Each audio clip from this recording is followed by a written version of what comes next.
남달리 가을을 타는 남자 중에 하나인 저는 해마다 단풍에 물든 낙엽들이 하나둘씩 지고 가을이 전정으로 치닫는 이맘때가 되면 한 번쯤 읽어보는 시가 있습니다. 몇 구절 소개해 보도록 하겠습니다. 가을에는 기도하게 하소서, 낙엽들이 지는 때를 기다려 내게 주신 겸허한 모국어로 나를 채우소서. 가을에는 홀로 있게 하소서.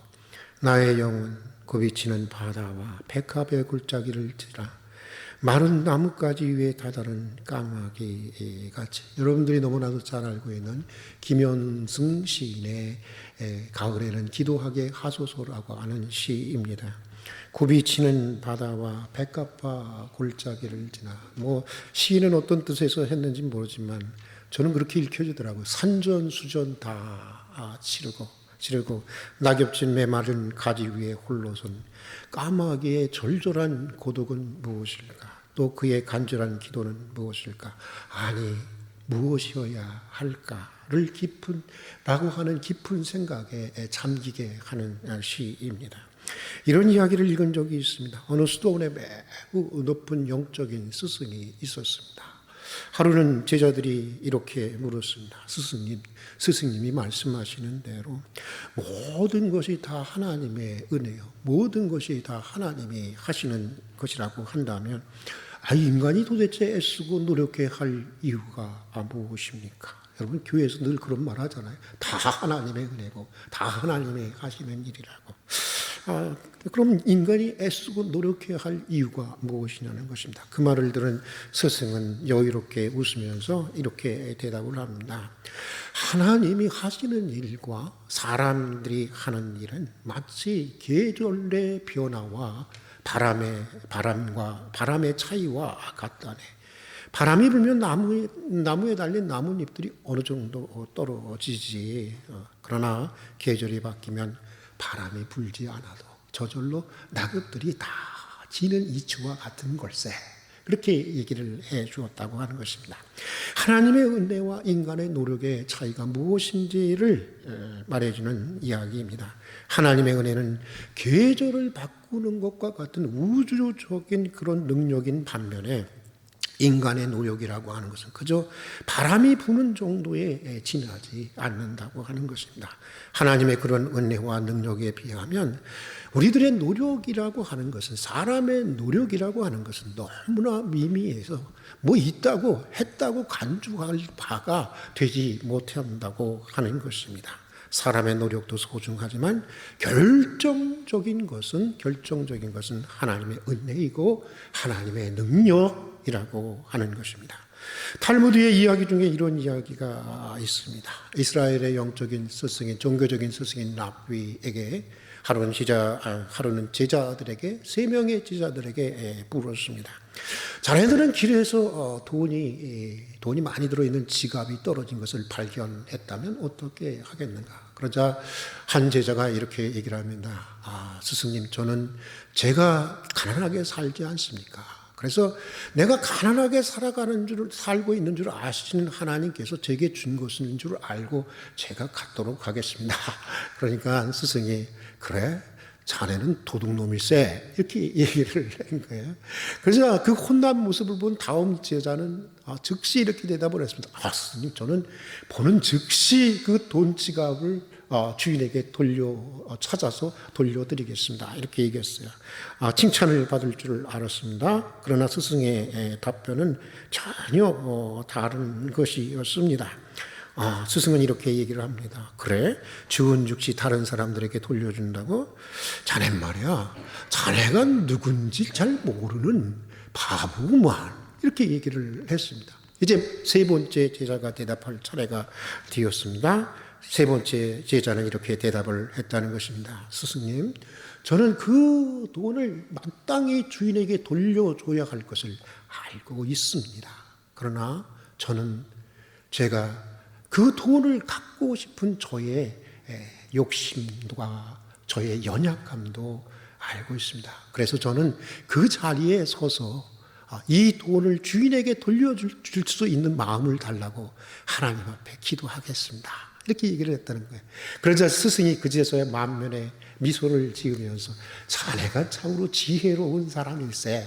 지혜의 척이잖아요. 탈무드가 지혜로운 사람일세. 이렇게 말씀하셨다는 것입니다. 여러분 어떻게 사는 것이 지혜롭게 사는 것입니까? 어떻게 살아야 올바르게 살 수 있는 것입니까? 물론 사람이 최선의 노력을 해야 돼요. 최선의 노력을 해야 하지만 하나님의 은혜를 구하면서 우리는 살아가야 하는 것입니다. 피조물로서의 자기의 한계와 자기의 연약함을 알고 매 순간 하나님의 은혜, 하나님의 능력을 구하면서 살아가야 하는 것입니다. 우리는 우리의 존재 자체가 기도여야 하는 것입니다. 오늘 우리가 읽은 마태복음 말씀은 성경이 말하는 기도에 관한 말씀 중에 가장 대표적으로 잘 인용되고 있는 말씀입니다. 특별히 오늘 말씀은 적극적인 사고방식과 긍정적인 믿음을 강조하는 어떤 순복음 계통의 목회자나 그리스도인들이 매우 좋아하는 그런 말씀입니다. 이런 맥락의 성경 구절이 몇 가지 더 있습니다. 마태복음 9장 23절의 말씀이 그것입니다. 할 수 있거든이 무슨 말이냐? 믿는 자에게는 뭐다? 능치 못함이 없느니라. 또 빌립보서 4장 13절의 말씀도 그렇습니다. 내게 능력 주시는 자 안에서 내가 모든 것을 할 수 있느니라. 이 구절들은 우리에게 매우 힘이 되고 위로가 되는 구절들인 것은 분명합니다. 그러나 이 구절들만큼 자주 오용되고 있는 구절도 별로 없는 것 같습니다. 마가복음 9장 23절은 그냥 사람들이 이해하는 대로 자기가 원하는 것을 무엇인지 주님이 다 들어주신다고 믿는 그런 믿음을 얘기하는 것이 아닙니다. 주님은 주님이 원하시는 모든 것을, 주님은 주님이 원하시는 모든 것을 할 수 있다라고 인정하는 믿음, 그 믿음을 얘기하고 있는 것입니다. 또 빌립보서의 말씀도 그렇습니다. 내가 무엇이든지 다 할 수 있다고 하는 것이 아닙니다. 하나님께서 내게 능력을 주시면 어떤 형편에 처하든지, 내가 풍부해지든지 아니면 빈곤에 처하든지 그리스도인으로서 제대로 살아갈 수 있는 자족의 능력을 얘기해 주고 있는 것입니다. 그러니까 우리가 이런 구절들을 읽을 때 맥락을 잘 살펴보고 읽어야 하는 것입니다. 오늘 우리가 읽은 마태복음의 말씀 역시 마찬가지입니다. 전후 맥락을, 관계를 잘 살펴서 읽어야 하는데 오늘 가장 주목해야 하는 것은, 오늘 말씀에서 가장 주목해야 하는 것은 구하고 찾고 두드려야 할 것이 무엇이냐는 것입니다. 구하고 찾고 두드려야 할 목적어가 무엇이냐고 하는 것입니다. 오늘 그것을 찾으면 되는 것입니다. 여기 보면 문을 두드리라는 말씀을 제외하고는 모두 목적어가 생략되어 있습니다. 그죠? 구하라? 무엇을 구하라는 말이 없어요? 그러면 주실 것이요. 찾으라? 무엇을 구하라는 말이 없이 그냥 찾을 것이요. 문을 두드리라. 두드리라는 말에만 문이라고 하는 목적어가 있습니다. 그러나 문이라고 하는 것도 이게 도대체 천국의 문인지 무슨 문인지 구체적으로 이게 나와 있지 않으니까 문맥상 이 문이라고 하는 것이 도대체 무엇인지 목적어가 분명하지 않습니다. 그래서 사람들은 구하라, 찾으라, 두드리라고 하는 목적어를 어떻게 이해하냐면 그것 바로 자신들이 바라는 소원, 자신들이 원하는 것을 것과 연결을 시키게 됩니다. 내가 원하는 것을 구하고 찾고 두드리면 그러면 다 하나님이 주신다, 하나님에게 받게 될 것이다 라고 많은 사람들이 오해해서 이해를 하고 있습니다. 그러나 성서학자들은 그것이 아니라고 하는 것입니다. 예수님이 산 위에서 가르치는 말씀, 그걸 뭐라고 하죠, 여러분? 산상수훈이라고 하죠. 빼어날 수, 그 산상수훈 말씀 가운데 한 부분인 오늘 말씀은 산상수훈 전체의 맥락에서 이해해야 한다고 하는 것입니다. 산상수훈에서 예수님은 제자들이 염두에 두어야 할 최고의 삶의 원리로 마태복음 6장 33절에 나와 있는 말씀을 제시하고 있습니다. 우리 따라서 한번 합시다. 너희는 먼저 하나님의 나라와 하나님의 의를 구하라. 바로 여기 이것이 바로 그 산상순 전체의 목적어인 것입니다. 이걸 구하라고 하는 것입니다. 여기에 다 담아 놓고 있는 것입니다. 이런 전체 맥락에서 보면 오늘 본문이 말씀하고 있는 구하라고 하는 것, 찾으라고 하는 것, 두드리라고 하는 명령어의 목적어는 무엇이에요? 무엇입니까? 하나님의 나라와 하나님의 의인 것입니다. 그러니까 하나님의 통치, 우리가 구해야 할 것, 찾아야 할 것, 우리가 두드려야 할 것은 다른 것이 아니라 매 순간 하나님의 통치, 하나님의 임재, 하나님의 다스림, 그리고 그분의 선하신 뜻과 정의를 구하고 찾고 두드리라고 하는 것입니다. 그리고 보다 흥미로운 것은 구하라에 해당되는 원어 아이테인이라고 하는 말에는 여러분 질문하다라고 하는 뜻이 포함되어 있습니다. 그리고 또 찾으라고 하는 이 원어 이 제테인에는 이 탐구하다, 연구하다고 하는 그런 뜻이 포함되어 있습니다. 그러니까 구하고 찾고 두드리라고 하는 것은 오늘 우리들의 삶의 구체적인 자리에서 무엇이 정말 하나님 나라를 이루는 것인지, 무엇이 정말 하나님의 의를 이루는 것인지 정말 진지하게 묻고 찾고 연구하고 탐구해야 한다고 하는 것이 바로 이것이 기도라고 하는 것입니다.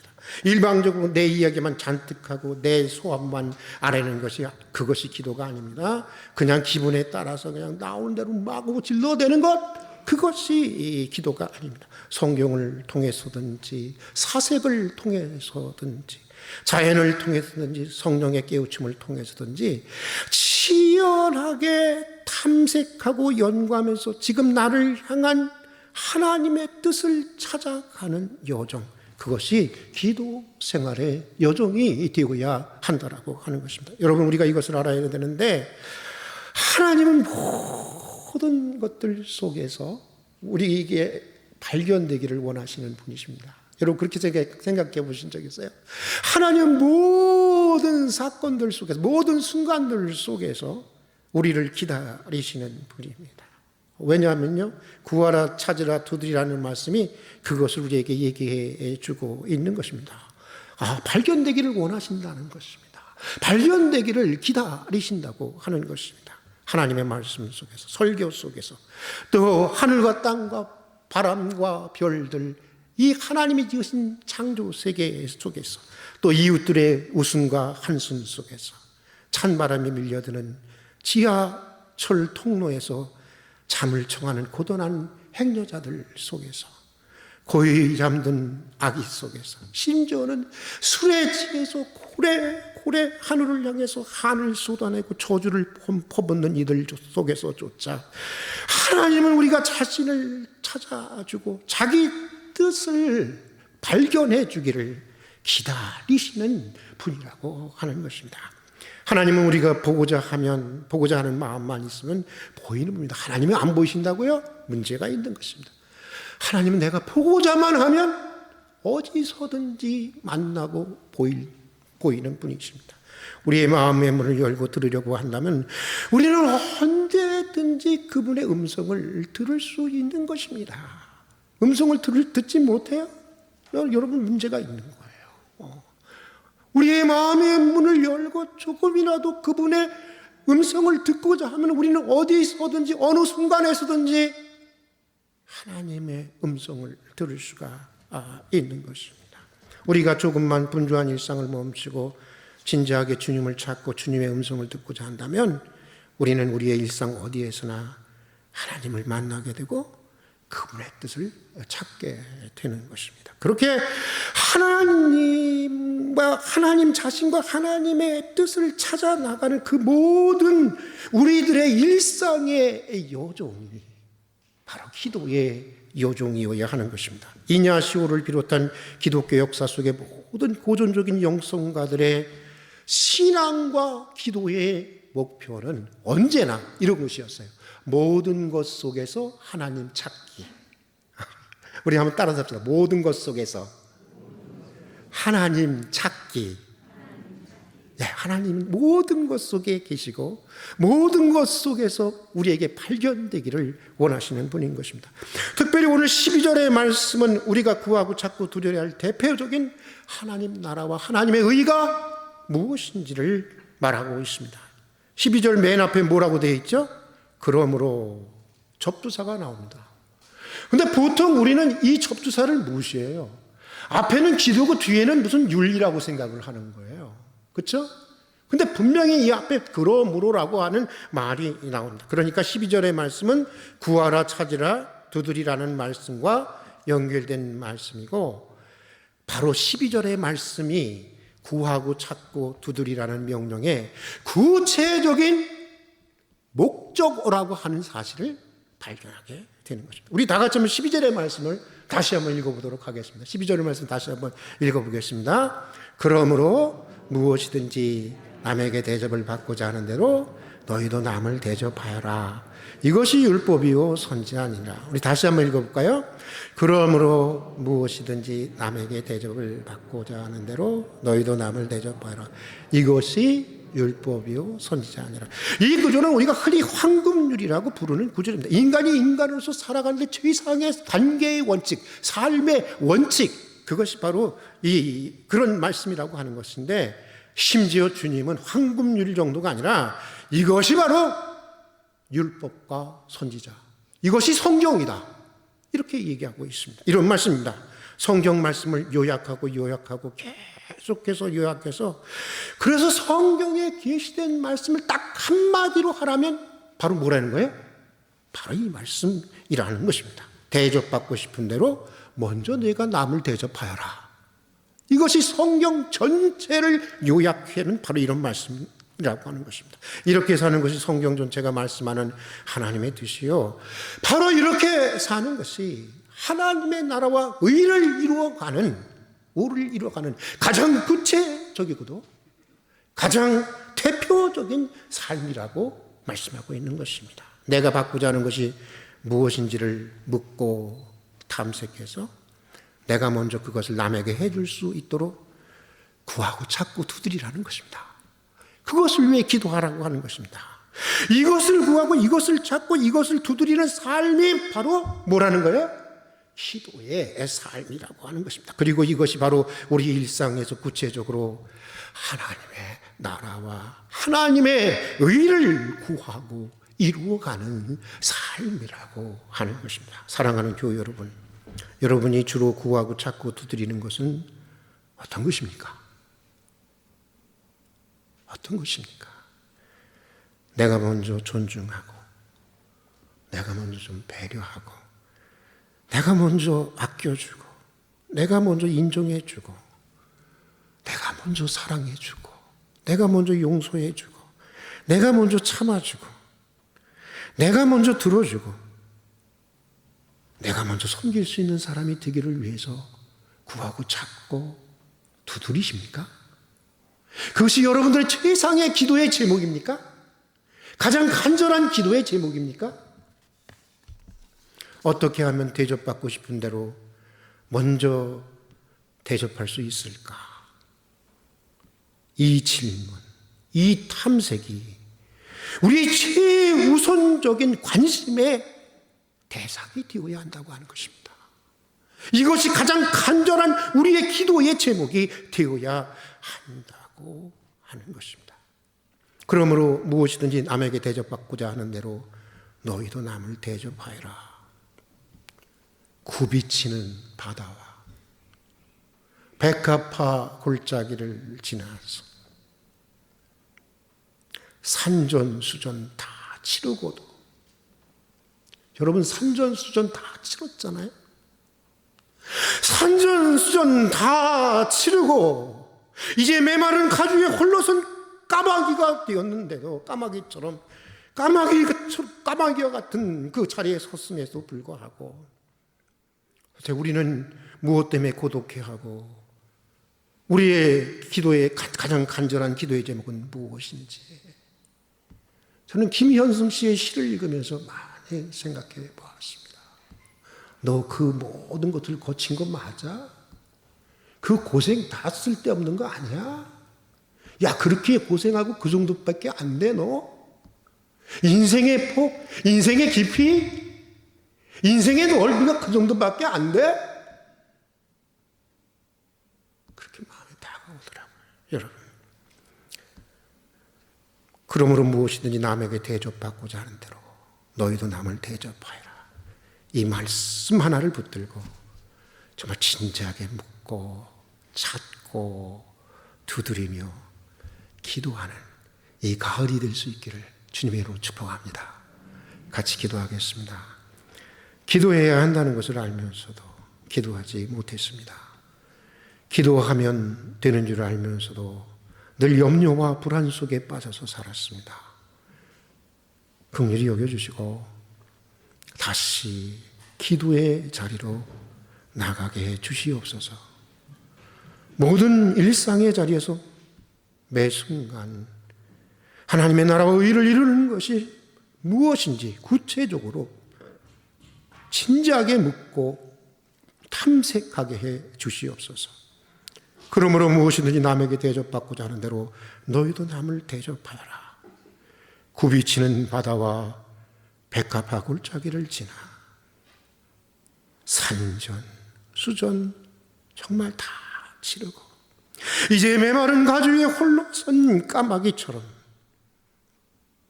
오 하나님 이 말씀을 붙들고 기도하는 가을이 되게 하여 주시옵소서. 예수님 이름으로 기도드립니다. 아멘.